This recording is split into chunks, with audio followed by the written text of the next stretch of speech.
why another book about holiness? Don't we have enough options? Don't we have enough books to choose from? And sure we do. But is there ever enough content that we can consume about the holiness of God that isn't beneficial for us? For me personally, I've read a ton of books about holiness, but one thing that I thought was missing was the beauty of God's holiness and how that's an incentive for my faith.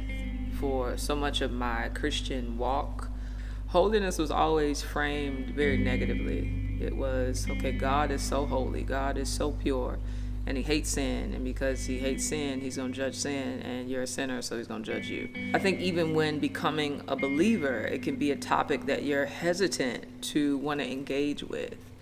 Until I started to ask myself this question. I said, okay, if God is holy, then that means he can't sin. If God can't sin, that means he can't sin against me.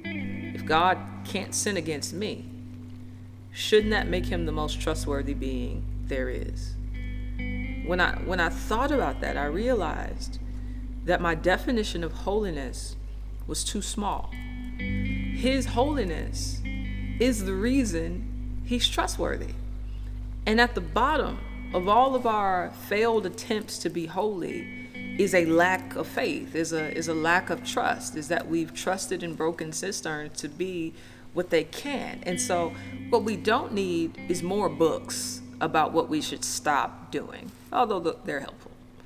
I think what we need are more books that show us the beauty of God, and that by seeing the beauty of God, we want more of God. And by wanting more of God, we trust God.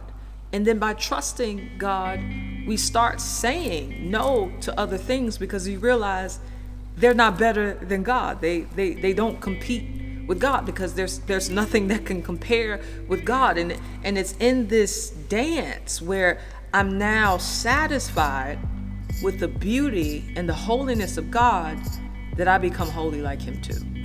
And that's the whole point of this book. That's the whole point of Holier Than Thou, is to present a true and authentic picture of God, that he is the most beautiful being that has and will ever exist.